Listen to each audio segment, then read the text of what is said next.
Good evening, ladies and gentlemen. We're here on the shores of Goat Refuge Lake planting perennial peanut. We've been at this all day. In this particular part of the refuge, we are planting in between rows of white blackberry, which are growing here for the fourth year with no trellises yet, but trellises are going up soon. Anyways, perennial peanut is our priority right now, and between these 8-foot spaced rows we have some room to put it in here.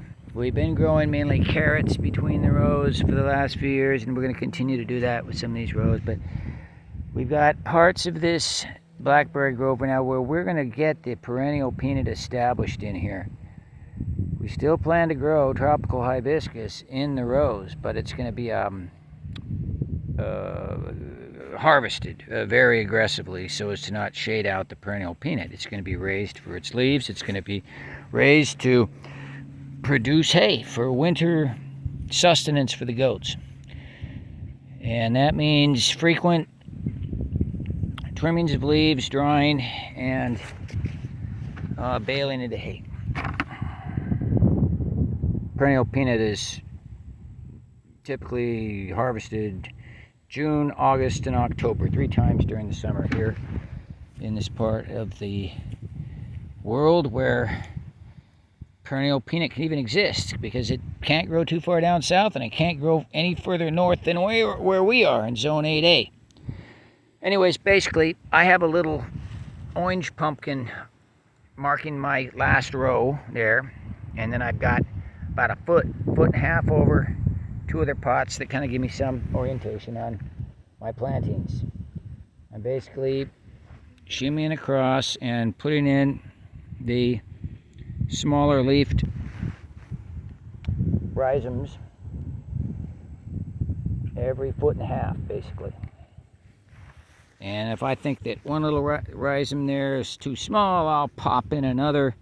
It's not strict here, folks. And then in between each of those rows, I'm just putting some of the other rhizomes, some that don't have leaves, and sometimes they do have leaves.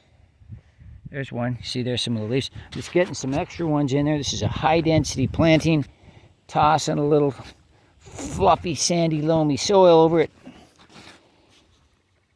And then I scoot on down and keep doing it. So that's the basic procedure. I'm not saying that's the way to do it. That's not saying that's the way I'll do it everywhere. I've already been planting in other manners in different places here now. Depends on the profile of the place and the width of the row and a lot of different factors. There's no tractor here, folks. This is all intense, natural farming with human beings doing the work. We don't have a tractor, and when we do, we'll let you know, okay? But places like this here, this kind of intercropping, there ain't no tractor coming in here, folks. Get a tractor in here and we will not be happy with you. It will stomp us down and kill our plants is what it'll do. Okay, so sprigs, get them in there.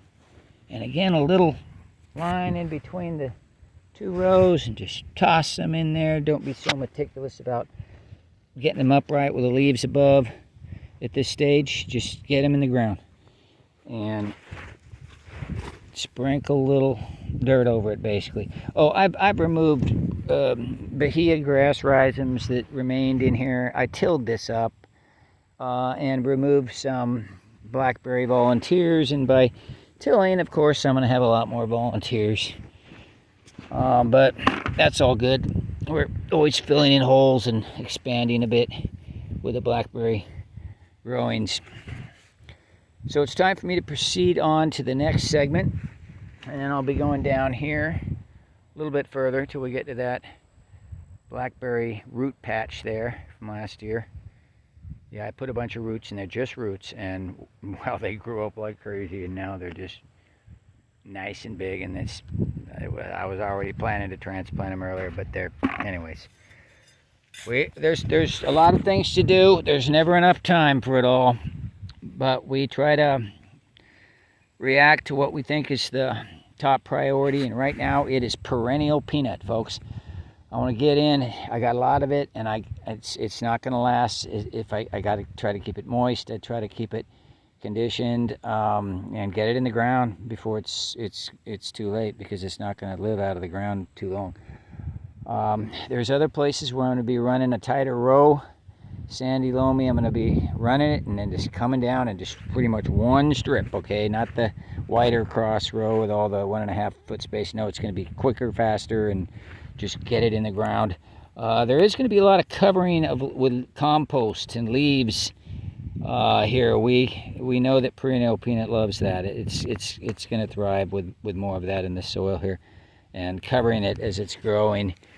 So we've been getting a lot of leaves in the piles, and we've got aged wood chips also. Okay, forward and onward with this perennial peanut.